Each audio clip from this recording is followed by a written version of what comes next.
for the Leicestershire Master Gardeners, so I cover the whole county.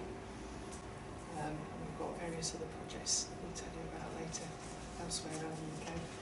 And Anton, and I can never remember your title here, from Garden Organic, who is our... Put you on the spot. Dog's body trainer, project coordinator. And yeah, horticultural expert, I think. You could say that, but then I'll get asked lots of awkward questions. That's good. Anyway, so thank you very much for coming and joining us today.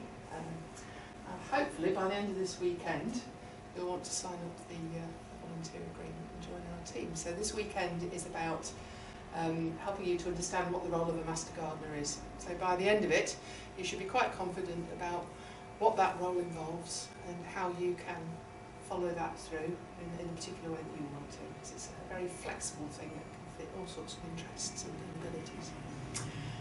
Before we go any further, just the housekeeping. Toilets, well, round to the left here and then to the left of the stairs. So you came up the stairs or the lift. Fire exit is round to the left and down the stairs that you will come up in and out the front door on the front there. No fire drills expected. Any questions, anything at all that you need, then give us a shout on the first aid or we've got a kit over there. But anything you need at all during the day, just give us a shout. As we're going along talking, there'll be a mixture of sort of group discussions and activities, and we're standing here talking about pictures and things, but feel free to sort of interrupt and put your own stuff in, because that makes the day an awful lot more interesting. Hopefully by the end of the weekend as well, you will feel that you're beginning to be a part of something, so you get to know each other and develop those contacts as well. Because one of the things we're very conscious of is our Master Gardeners sort of go home, and it would be quite easy to be isolated doing it on your own, so we try to connect you up with other people and make sure that you're well supported. So that goes generally for your experience as a Master Gardener. Anything at all that's worrying you or that you want to know about or you need help with, then come to me, because it should be fun before anything else. So this is all about sharing that excitement that you've got about gardening. And that's what I'm looking for in my volunteers. So yes, thank you very much for coming along. I always think of the Leicestershire team as my generous gardeners, which is one of my favourite roses. I don't know if you know, it's a beautiful pink David Austin.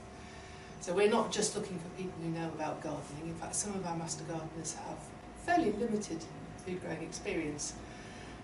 Some of them have donkey shears, there's a huge variety. What they've all got is that passion for growing and an excitement about it and wanting to share it with other people. And that's the single most important thing, because that's what's going to get other people to want to join it as well.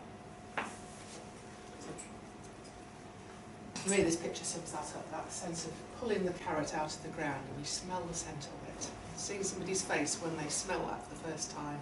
Maybe they've grown that carrot themselves. We were talking earlier on about when something comes up being like a bit of a gateway drug to gardening, when people experience that magic and want to do some more. And it's helping them to get to that point. And then very often they will sort of go off on their own and find out things by themselves. It's the start of a long journey. So, as Master Gardeners, we share our enthusiasm for gardening in a wide variety of different ways. So we might be supporting one person on their own in a house. It might be somebody who's bought a new house and doesn't know what to do with it. It might be somebody who's already had a go and just needs a bit of help with some problems. Old or young, it could be any kind of background. We support anybody who comes and asks for us. I won't take that one out, we'll do that one next.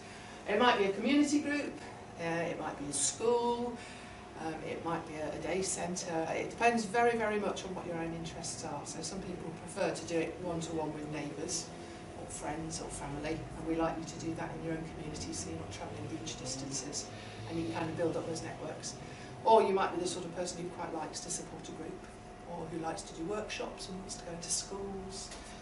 Lots and lots of different ways of doing it that we'll come back to.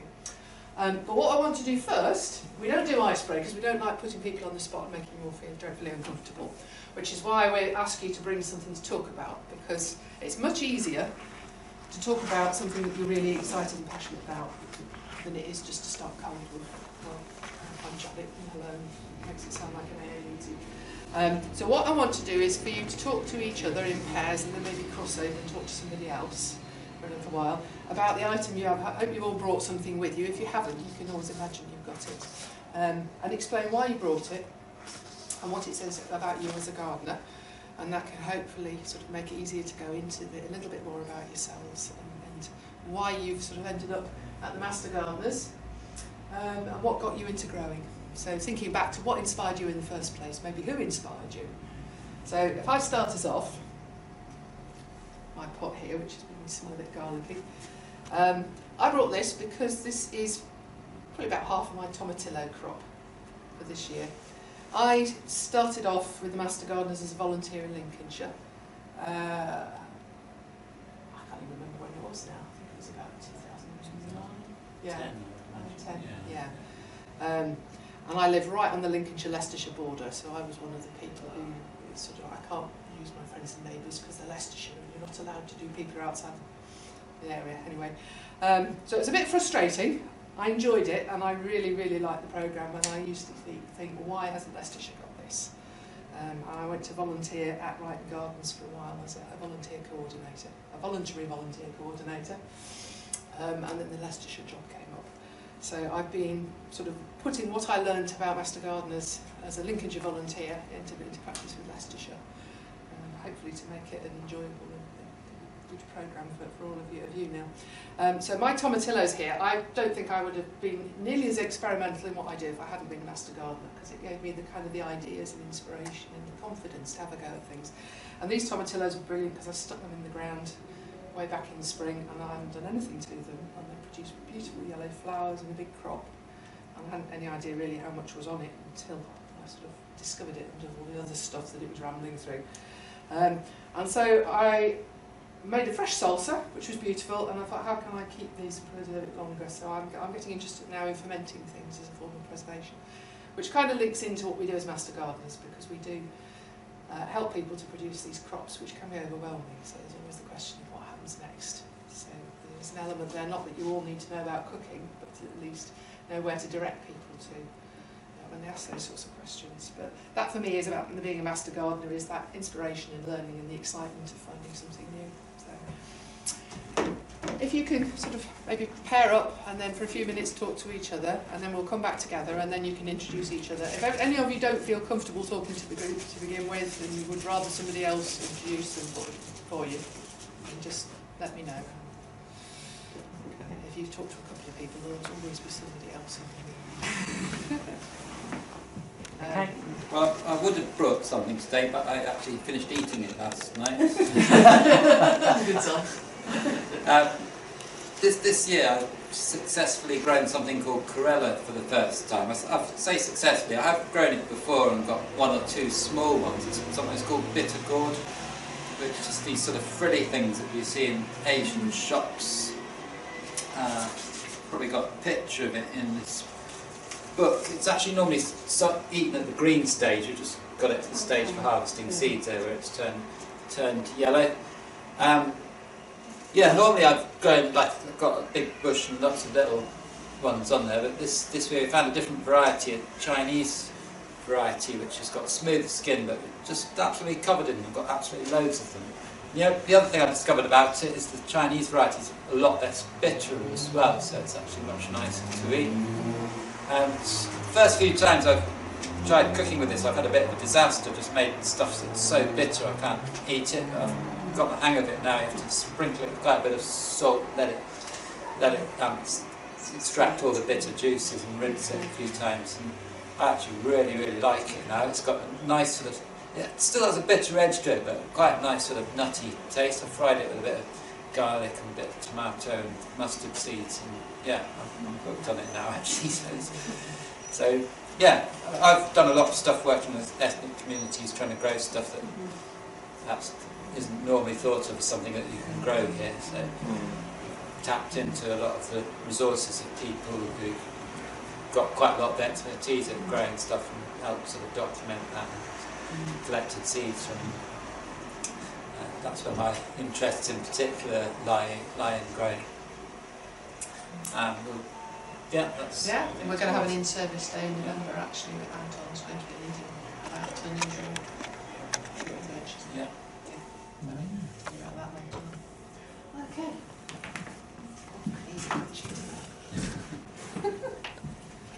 Cushion section all by myself. Right, so I'm going to have a little bit of an activity here.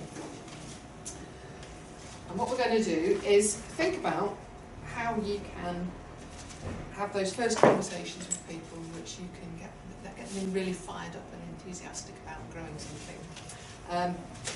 And what we give our supported growers, or households as we call them, is a pack when they sign up with us, which we'll go into a little bit more detail later in registration forms. But in this pack, they get a packet of seeds. There we go. So what we're going to do now is to have a think about how you would sell these seeds. So thinking about kind of salesmanship skills of convincing somebody that this is the best thing ever to have a go at growing. So let me see. Here we go.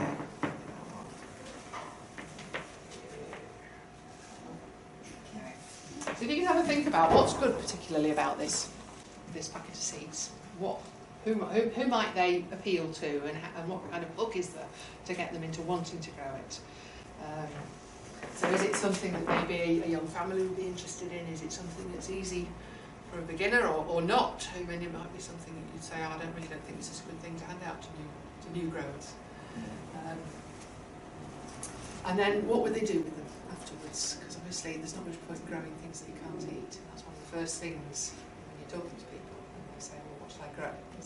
Well, what are you going to eat? Because there's not much point. If you're like me, you can't buy cucumbers producing vast quantities. That's not strictly true, I don't think. There's a lot of people that enjoy growing just for the therapeutic. They do. I think they just do. to see them. Yeah. I mean, I do. Yeah. Yeah. But for most people just starting out, if you've got that complete cycle of producing something and being able to eat it as well, it's a good way to get started.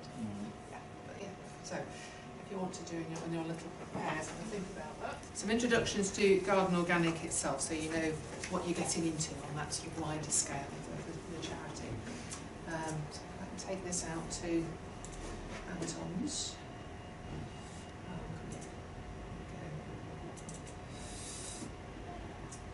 That one. All right. That looks right. Absolutely. First line looks right. Right. There we go. I'll sit down here and hand over to you, Fred. Okay. Does anyone recognise this plant here? Yeah, comfrey plant. And that's actually where the whole origins of Garden Organic came from, was that comfrey plant. You might have heard of Garden Organic as previously known as the Henry Doubleday Association. And there's a picture of him there.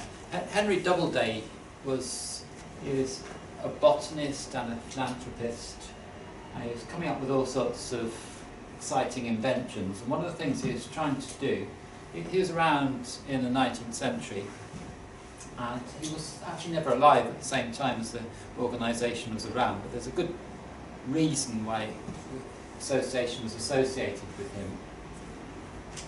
What he was trying to do was, funny enough, come up with a glue for stamps that used a plant that could be grown in this country, because at the time the glue for stamps came from the acacia tree, which, although we're actually growing one to quite a size now in our garden, it seems just seeing how well it does until sort of killer winter kills it off, but we do have one.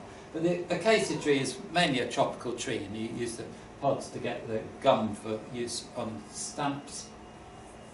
But what he was trying to do is see if he could use the comfrey plant, which the leaves go quite sort of gummy when you mash them all up, and use those as a sort of British homegrown glue for stamps.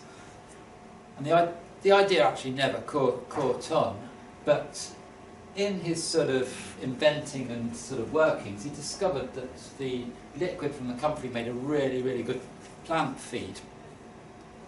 And he won a prize for his discovery, and he also won an honorary membership to the Royal Horticultural Society, which was around at that time. He never actually took it up because he couldn't afford the fee, so he never joined the RHS. What happened is this man called Lawrence Hills was very interested in the work of Henry Doubleday. He was very interested in particularly promoting the use of comfrey as a sort of sustainable plant feed. This man, Lawrence Hills, he then named his organisation after Henry Doubleday, and he was particularly interested in getting more research done in organic gardening techniques. There wasn't much money at the time for doing that sort of thing. There's still probably even less money now. But what he did was he formed a membership organisation, and the members carried out experiments in their back gardens. So he got that sort of replication by getting lots of people to do things. And he was way ahead of his time, because this is quite a sort of trendy thing now. It's called citizen science. You might have taken part in the RSPB Birdwatch or other sort of little sort of surveys like that. That's termed citizen science now, but he had these things going on in people's back gardens and formed this membership organisation. It was originally a place called Bocking in Essex. It seems to have stuck now.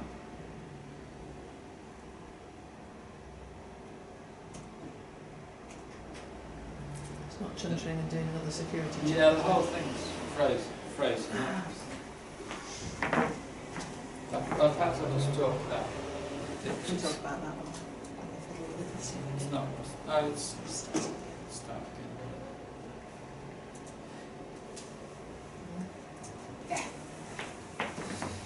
Yeah. Okay, so there's the Henry Doubleday Association as it was first formed. It had this very catchy strap line there, and these 4 squares represented the replicated sort of trial plots. It was very much about experimentation in gardening and finding out new things in organic growing techniques. It originally started off in a place in Bocking in Essex, and you might have heard of Bocking 14 as the variety of comfrey that was developed there. It's a variety that only forms sterile seeds, which is something that you don't want comfrey to start seeding all around your garden. It's sort of enough of a thug as it is without sort of starting to spread further than where you put it. So that's where the grounds were originally. They started off in it's about 1956, and moved to Brighton just outside Coventry in 1985. That's the site. The farmhouse is still there, but the rest of it's changed quite dramatically.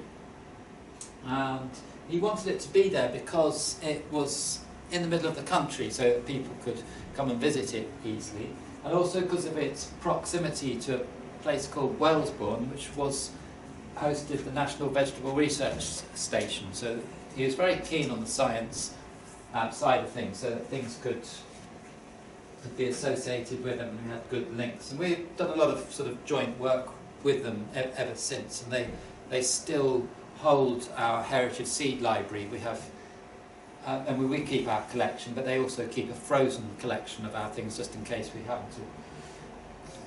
to all burn down or something. We don't lose our whole seed collection. That's what's just happened in Syria. Their seed bank's been destroyed. Yeah, but that's it's been kept elsewhere. Yeah, ICRISAD was the Dryland Researchers Association, one of amongst the top sort of research places in the world for doing dryland research. The whole place has just been completely razed to the ground. It's pretty, well, amongst all the other stuff going on there, it's pretty barbaric. The association really became sort of famous in the 1980s through a television series called All Muck and Magic, and it really sort of took off. Then the membership went up, the place grew, and its prominence really became much more sort of prominent. And there's a few people in there. That's Pauline Pears, who wrote the Gardening Encyclopedia. Somebody called Sue Stickland, who writes quite a lot of gardening columns in the sort of weekend magazines, and has written quite a few books as well.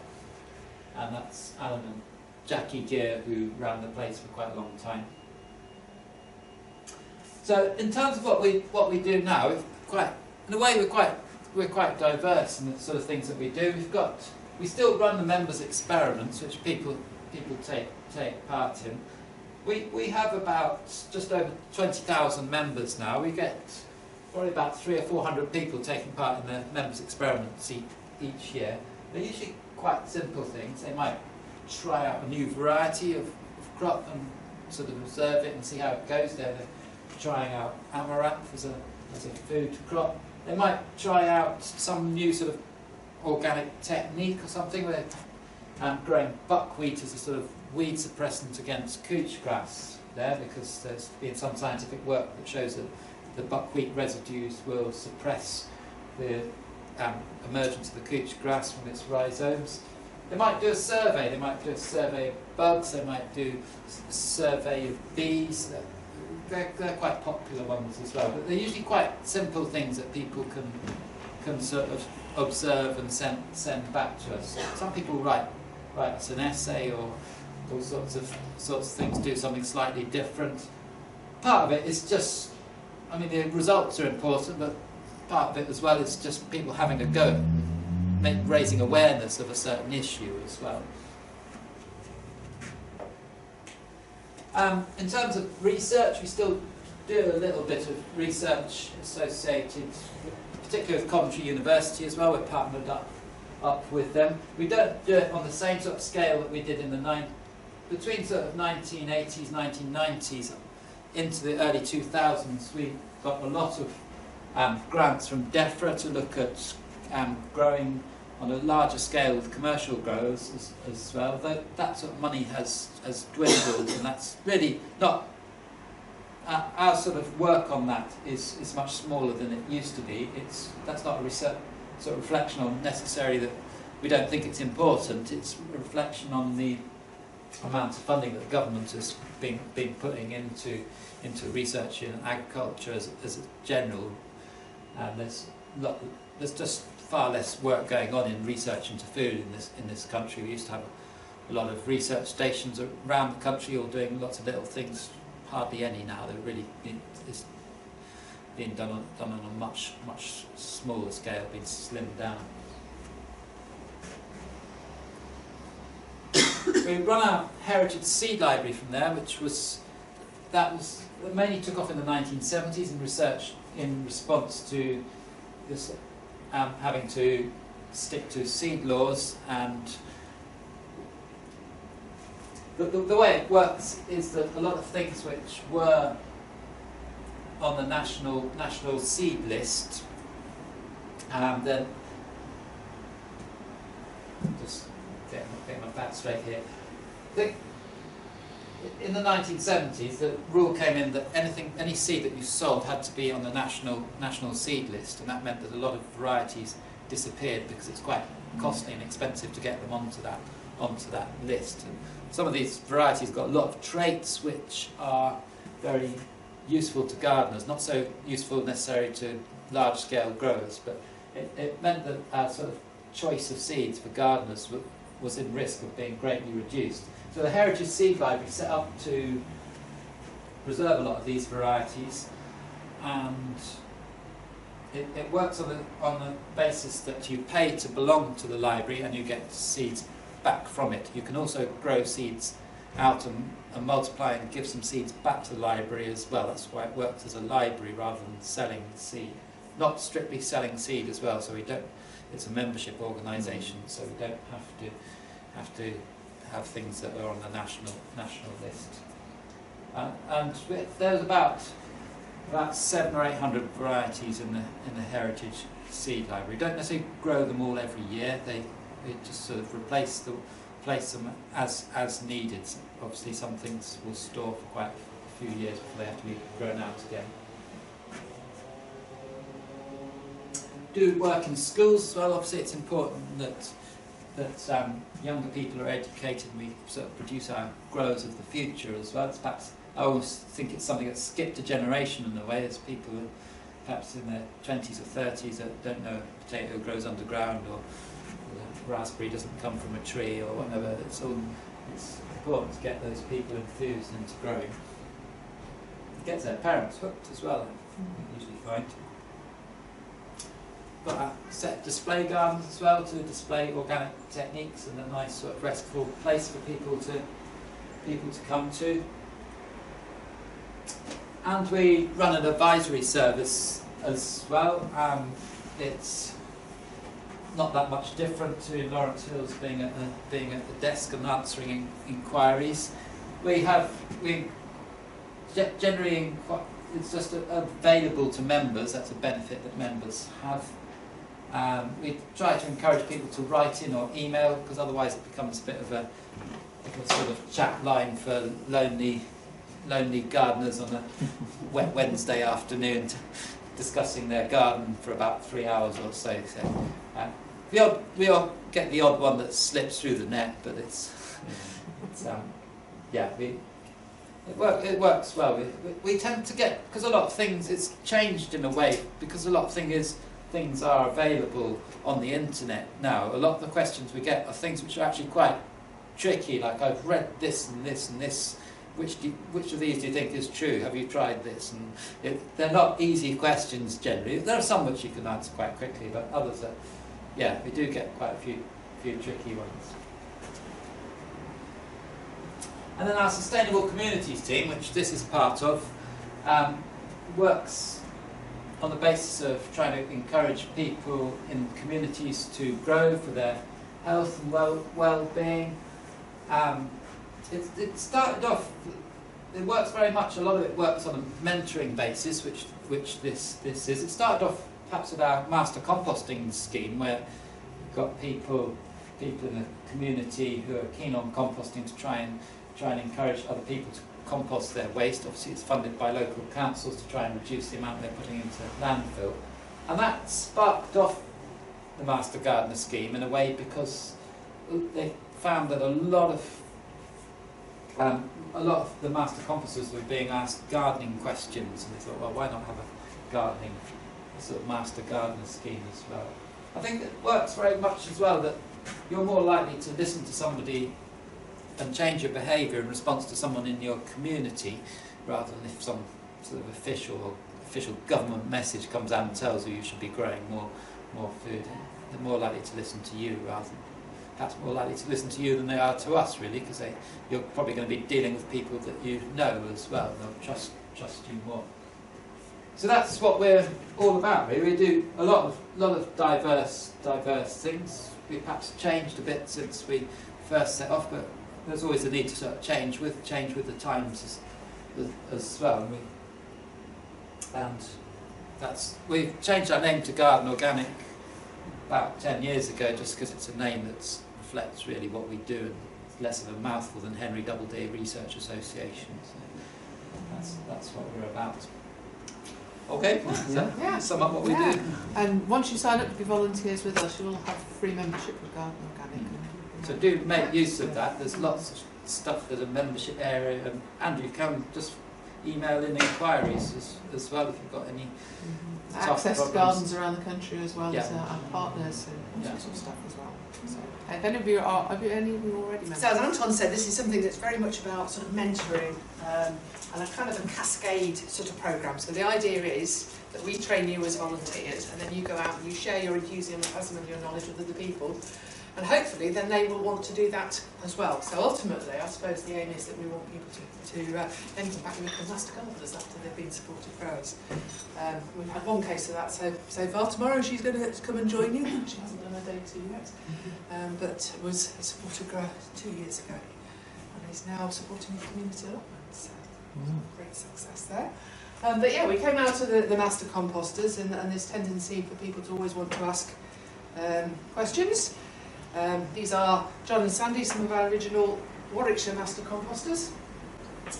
Master composters now in Leicestershire, we work quite closely with them, and they are part of the waste team at County Hall, so they're managed slightly differently.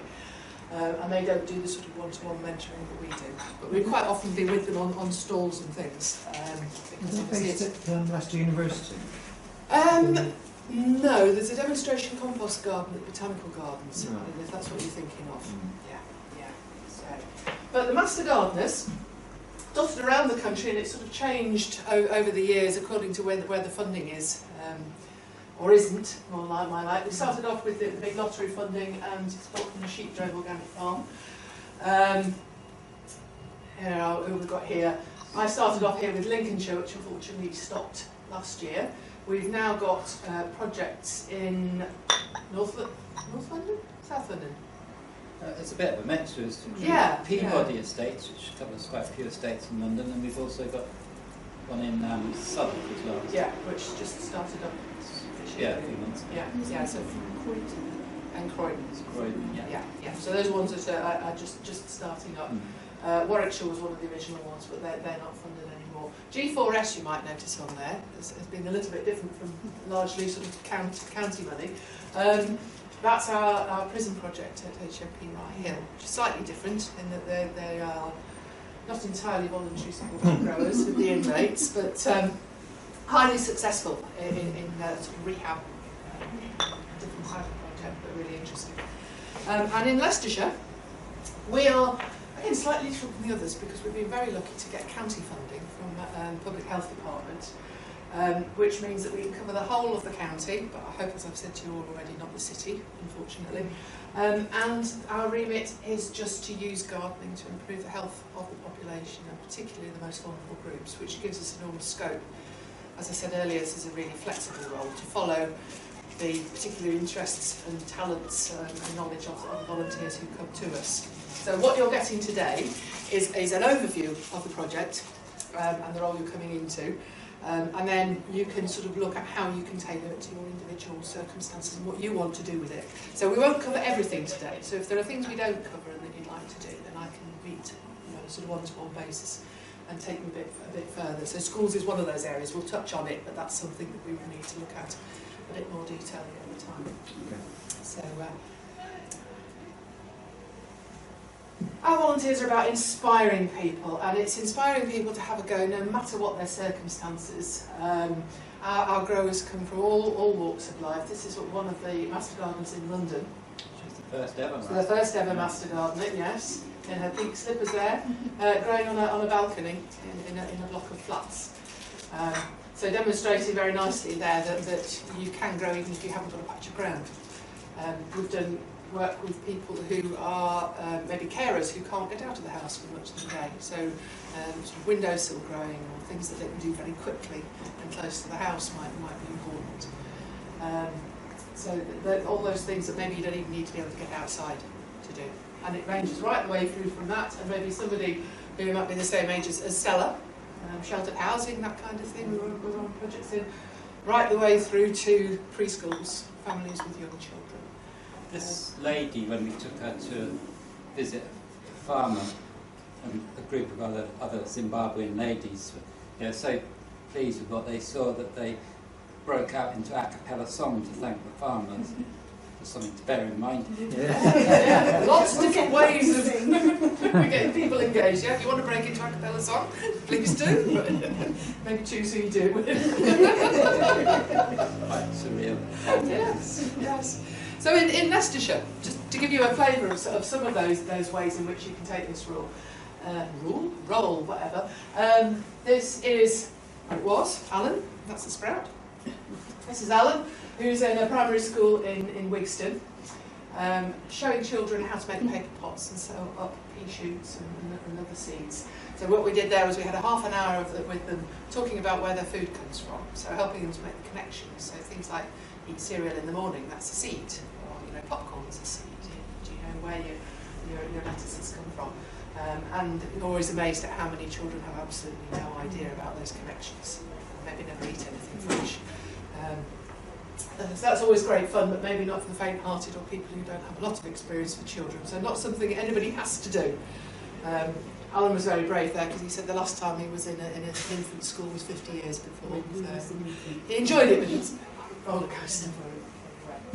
The other end of the age spectrum, this is in Melton.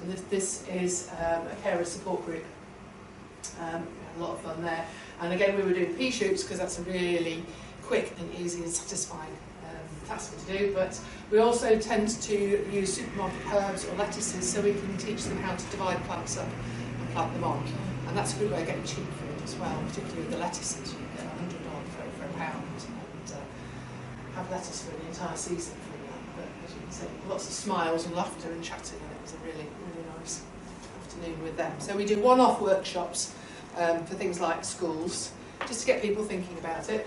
This actually represents our schools as well. This is a story of a master gardener who took us to give sprouts into a school.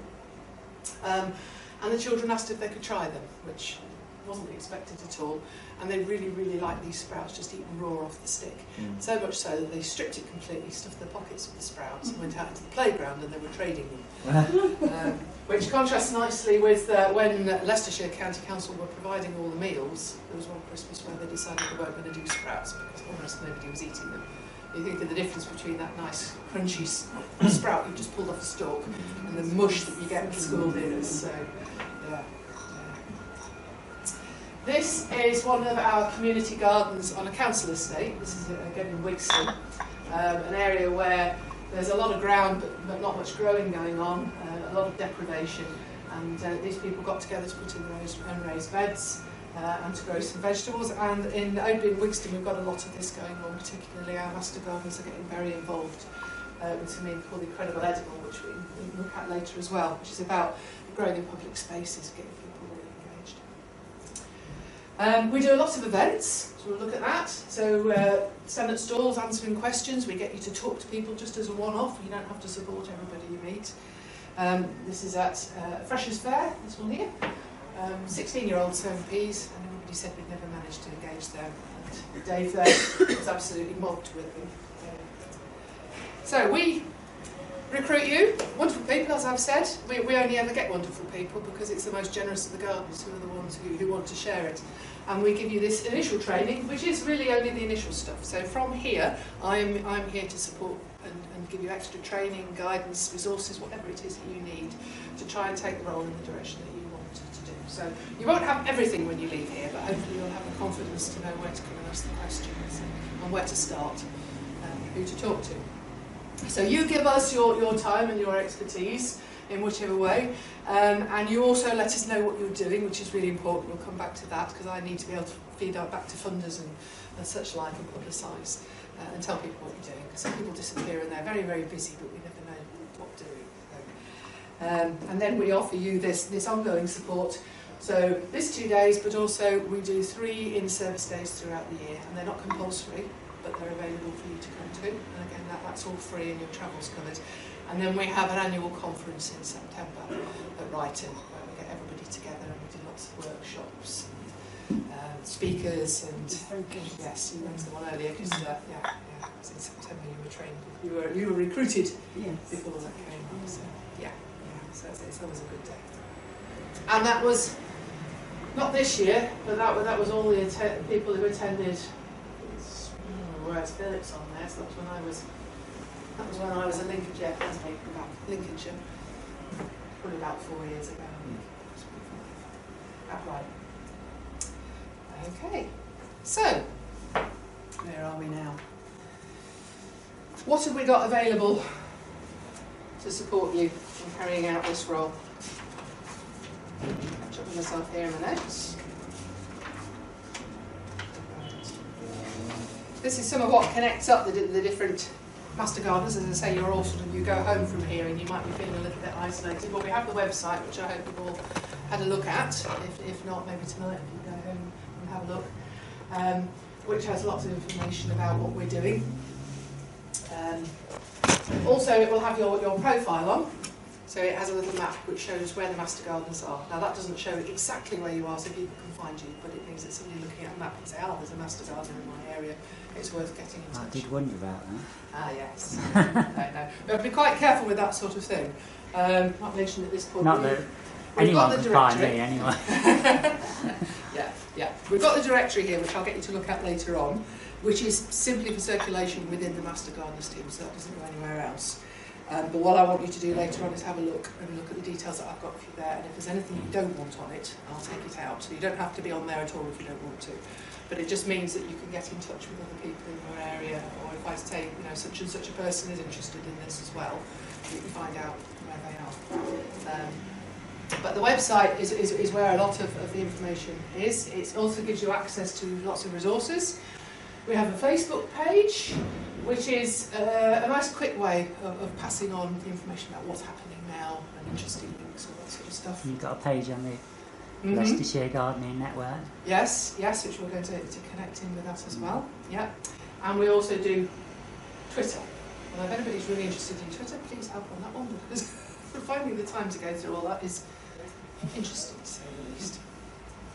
Okay, so Master Gardeners, once you join us, does it make a difference? What's the point in doing all of this? We had a report done by Coventry University, which again must be 4 years ago now, looking at the impact of the mentorship, gardening mentorship. And what they found, that after 12 months of support, the people we were supporting, 19% of them were eating more fruit and veg, which is not a bad figure. 76% were growing a wider range of fruit and veg than before, so some of them will have already done a little bit, some of them will have not done any growing at all. 50% were spending 1 or 2 hours a week growing, which is enough to have an impact on health in terms of getting people out and active. 27% were spending 3 or 4 hours a week, which is quite a substantial amount, particularly for new growers. And I think most importantly on there is this one, 94%, who's still growing after 36 months. So that's after we've finished. We don't need to be there for them. In the long term, it's about getting that initial interest going. Do you not encourage flowers? We do, but it's about food essentially. So being garden organic, flowers are part of it. Right. So we want to grow flowers to encouraging the predators, pollinators, the whole system, the whole natural system. Flowers are important to that. What we don't do is we don't offer support to people who only want to grow flowers, because essentially this is about food growing. Right. But we would always say to people, yeah, put flowers in there as well. That's part of the joy of it as well, isn't it? Maybe grow things that produce flowers and food. So, yeah. Okay. Also, our supported growers are happier. So it's not just about the growing, but they report higher levels of life satisfaction. They feel more part of the community and are more involved. So that obviously has lots of effects, both in terms of mental health and well-being. But if you're living in an area which is particularly deprived, you're living on a low income, having those connections to other people is really, really important for being able to cope with day-to-day life and crises and all the rest of it. That's one of my favourite pictures, because that for me is just about that sense of joy that you get when you've produced something yourself. The carrots. Beautiful, beautiful big frog. She's suffering with little carrot. But she's not interested in the size of the carrot, it's the fact that she's produced it. Yeah. Nothing else is eating it. Yes, absolutely. Yeah. Okay. So, it's not just our supported growers it makes a difference to as well, but we'll be glad to know that it also makes a difference to our volunteers, and it's really important to us that this is something that you enjoy taking part in, and that you get something back from. And I think getting other people growing is incredibly rewarding. So our volunteers, 55% will grow more of their own food, and 66% grow a wider range of foods. Just being out there, thinking about gardening, talking to people tends to get you thinking about it more, learning, trying new things. And I think a lot of what people say they get back from this is that learning, as well as the satisfaction of other people's achievements. Also, we have a high level reporting higher life satisfaction, sort of a more general sense of well-being, being more a part of the community because you're actually going out and you've got a reason to go and talk to people. And increased satisfaction in personal relationships, and I'm really not sure what that all means, but moving swiftly on. There we go. This is one of our very jolly in-service days, so there's been an awful lot of laughter, fun, a lot of learning, and usually quite a lot of cake. Right, so what we ask our volunteers to do at the basis of the volunteer role, after they've done this 2-day course, is the equivalent of half a day a week, which is about 30 hours over the course of the whole year, which isn't a huge amount actually, and that can be broken up into little bits. And we ask you to report back how much you've done, what you've done. half an hour a week, not half a day a week. It's half a day a week. Yeah. It says Half an an hour a hour a week. week. Half an hour a Yeah. week. Right. Half a day a week. Half a day a week. If you want to do half a day a week, that's marvellous. No, you don't have to. 30 hours over a year. But what that might be is if you have regular conversations with people that are very short, you might put them into the system as just one figure. So, well, this month I've maybe spent an hour chatting to people on the bus or whatever. And then at the end of 30 hours, then we give you a certificate to say that you've completed that. Graduate as a Master Gardener. That's a bit grand, but there we go. So we don't worry about mortar or anything like If Just you get a want, nice piece of paper. provided We by just the got address. fleeces. I can't go back to Sally and say they want mortarboards now.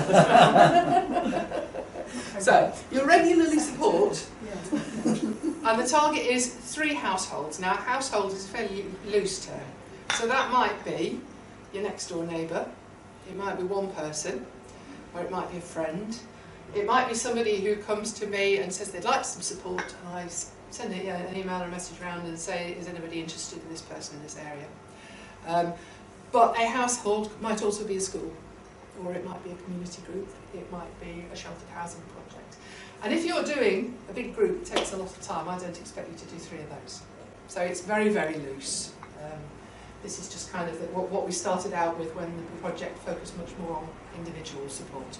So don't get too worried if you've only got 1 household. It's more important that you're sort of aiming for that 30 hours, really. But if you want more, you can come and help me. Yes, yes. And if you haven't got as much as you want to do, then always come to me, and then I can sort of help ideas to reach out to people, or I will know projects that maybe need some help, depending on what you're looking for. I live in Leicester City, Yeah. but I'm going to be supporting Yeah. an area in the county. But some people in the city have heard that we're going to do this. Said, oh, you can come and talk to us. With that, they're in Braunston, so part of Braunston is in the area that I'm going to be looking. Right. Braunston's a funny I one. know it's a funny Yeah. one because part of it is in the county. Yes, and part of it which is it in took the a little city. while for me to learn when I did this Yeah. job. So we do have a volunteer who started supporting Braunston in the town bit. Anyway, Right. essentially it depends. It's because of our funders. It's the county council, so they don't want us spending their money on people who are not their council taxpayers. What we would say as Garden Organic is we want everybody to grow.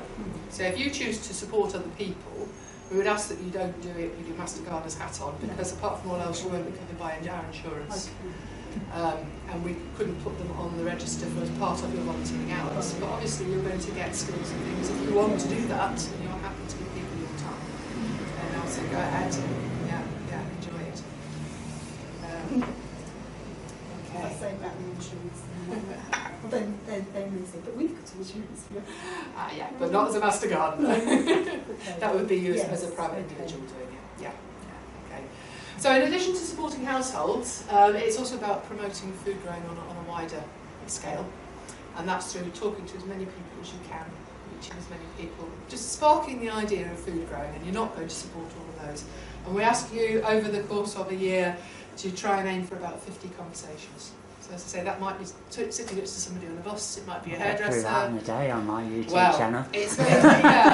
some people it sounds quite a lot, but if you Yeah. go to one of our events and you stand behind a stall, particularly if you're somewhere like Melton Food Festival we've just done, you might talk to 50 in a day, and that's quite easy. Or if you go in and you do a session with a school or a talk to we do quite a lot of Alzheimer's Society sessions, you might talk to 20 more in one sitting. So. But somebody, I think, Janet, you were saying you have the National Gardens National and Gardens, NGS, yeah. isn't it? Yeah. So you could promote this at Yes. something like that, couldn't Yeah. you? We have open gardens in Kibworth, so you Yes. could sort of put Yes. a display on or something. And we'll look at that in a little Engagement. while with the events, because we've got all of the stuff that you would need to do that. Yeah.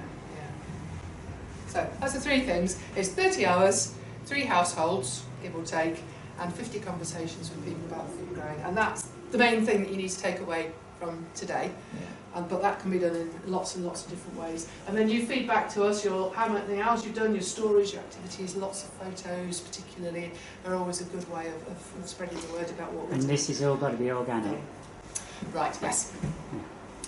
Because we're Garden Organic, then we ask you to give organic advice. What we don't insist on is that the people you're supporting follow it. So they don't have to be organic. So we will give you more information about organic gardening, and if there's things you're not sure about, it's probably better to ask for help rather than go the other way. How do you deal with weeds on a path? We'll look at that later on. There's a bit more about that sort of stuff tomorrow. Yeah. And I know a lot of people sort of do a bit of mixture, but actually it's quite a good way as well, volunteering with us, of learning some of the ways of dealing with, some of the organic ways of dealing with weeds, I think, are actually better. Spraying everything. We will come back to that in more detail later on. So yeah, we don't want you to go out there and be all evangelical and insist that everybody becomes organic, because they will run a mile. And it's more important that they start growing. And hopefully, we give them the organic advice, it will be something that they will want to follow and find that it makes sense. And a lot of people do nowadays. I think there's much more openness to it. I have to admit, my only worry is that the only people I've ever seen with organic gardens have been a mess. Right. So I don't want to be like that. Yeah. If I have it's got to be tidy. Yeah. I sort of struggle with organic, but that's partly through ignorance, I think. Yeah. Also, That's why I I'm suppose asking if we're questions. engaging with people that are new to gardening, then the first piece of advice is the piece of advice that they will follow. That'd be their natural option, wouldn't it? Yeah. Whereas I've been brought up the other way, so my natural reaction is to get a spray. And we're going to have a session with Anton about this later on, about what counts as organic and how hard you have to be. I think legally you're not meant to give advice on pesticides anyway. No. If you're actually doing that for an organisation, you shouldn't be giving out information on using pesticides. You can't legally do that. And the other thing is, one of the reasons that you start growing food is because you don't want all the stuff on it. But you get when you bought it. And you'll find quite a lot of people come to us, that's what they want. But also that the organic methods are a lot cheaper. And they fit in with people who wanting to recycle or needing to recycle more because they can't afford expensive composts and preparations. We'll go into more detail about that tomorrow. Sorry, this is broader thing. If I speak to someone in Leicester City, I can't count that as my conversations. It has to be somebody in Blakeney that I speak to. Has to be somebody in Leicestershire or from Leicestershire. We're getting a little bit loose with that, but sometimes you can't tell. So, for example, we have done stalls at Leicester Food Festival, and we counted them. Do they have to? Do they have to live in Leicestershire, or does the conversation have to take place in Leicestershire? Like you say, wouldn't you say ratepayers or something like that? You know, I would say any event that you go to that we run, we would count everybody who talk at it. We don't worry too much. And again, like the food festival, people come from all over. We don't go, where are you from? I'm not talking to you. Do you live in Leicester? No. We're friendly and we try to get everybody to grow. And we do count. I guess it's more important for the supported growers where you've actually got their address written down and it have to be somebody from. Whereas if it's just somebody you've spoken to, I don't think it's going to get. And this bit of recording now is for you guys to feed back to the county council, presumably. So in that respect, it needs to be fairly accurate about the county council's residents, isn't it? About, You need to edit your film as to what we say. About who we can. Right, okay, yes. Which leads me on to following volunteer policies and procedures. So you've all got your, I've got my manual. And in here should be pretty much everything you're going to need to know. So don't worry if you can't remember everything we tell you over the next couple of days. There's an awful lot to take on. All the essential stuff is in here. And I'm going to set you some homework for tonight. Rather than go through all the dry and boring stuff now, we've got chapter 5 here, which is the policies and procedures, which is all the stuff that you would expect about health and safety and behaviour and you representing Garden Organic, but also how we behave towards you and how we look after you. It's all about expenses and security, all that, those kind of issues. So if I can get you to have a look and read through that tonight, and then at the end of it, there will be the volunteer agreement and a photo permission form. There we go, put back chapter 5. So if at the end of all of this you decide that you do want to go ahead and become a Master Gardener, if you can bring that in tomorrow signed, your volunteer agreement, and what I will do is I will take those away and photocopy them so that we've got a copy as well, and then post back to you your copy. And then the photo permission, I should have said this at the beginning actually, if we're taking photographs, we need those to be able to publicise what we're doing, but we put them into reports and stuff as well. So we ask you to give permission for your picture to be taken. If you're not happy, then don't sign that, but let me know, and then I can make sure that your picture isn't used. It's also really important, if we are taking photographs of our supported growers, particularly children and vulnerable adults, that we get a photo permission form signed for them. We'll come back to that later as well. So that's for later on. But we do ask you to follow those policies and procedures, both for your own benefit and for Garden Organic. And it just makes it easier. Everybody knows what's expected. Okay. And then the ongoing support and benefits. I'm a support rather than a benefit. I work 5 days a week, 9 to 5. I'm often out on the road though, so if you phone me and I don't answer, it's probably because I'm driving somewhere. It's a very big county. But we've also got all of the resources of Garden Organic, so people like Anton, we've got all of the website, a huge amount of experience. So if you ever come across things that you don't know how to answer, then just let me know, or one of the other master gardeners, because we've got a wealth of information and experience on the team as well. So never feel that you have to know everything. And we often find, well, most people I think come to this thinking, oh blimey, master gardener, I'm not a master anything. Maybe I don't know enough, and maybe I'm not up to this. I think that's quite normal. So we don't expect you to be masters at that level. What you are inspirers and people who can find the answers for you. Yeah, and you'll learn yourselves as well as you go along. Okay. Programme partners, that's chapter 5, we've done that. Okay, another tea break. Okay, you've had another tea break. That's a bit much. Okay, go to that one. Do we wear our fleeces at official Master Gardener events, or do we wear them to publicise Master Gardeners? You can wear them whenever you like. Okay. If you're going to come to a training or conference or something like that, most people do, but you don't have to. And there's no time you have to wear it.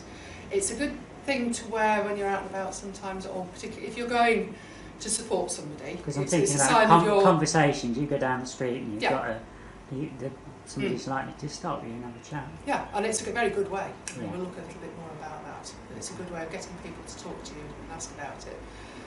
Particularly when you go, ooh, masters, what's all that about? I do enough walking up and down the village. Yeah.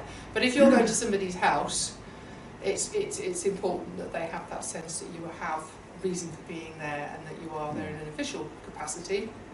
Here, so you've got your name badge and your t-shirt, so they can be confident who you are. Just a quick word on that level from security. 2 things. One is that we don't do DBS checks on everybody. I often get asked that. And part of the reason is that you should never be left on your own with vulnerable adults or children. So there should always be an adult who is responsible for them. Most schools and things like day centres would want to do their own check anyway. But part of it is that we don't want you to go into places where they'll say, oh, just take this class because somebody's sick, and that does happen, particularly when you're being checked. For your own security, just be aware when you're going to people's houses, you might not necessarily know them. But the basic rules of take your mobile phone, let somebody know where you're going. We've never yet had a problem at all. But there is always that maybe possibility. So just sort of be aware of that kind of thing and let somebody know where you're going to be when you're going to come back. Also, I wouldn't give out your phone numbers. What I tend to say is if you set up a particular email for that, then you can control what emails come in. You don't get bombarded day and night.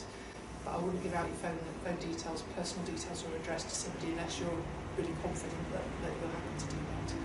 And if you want them to contact me first, then you can always use my details. Right, where are we? Next one. Are we on to an activity now? But if you've got a website where you're advertising, then you have to have it on by law. That's what one? Contact Contact details. right.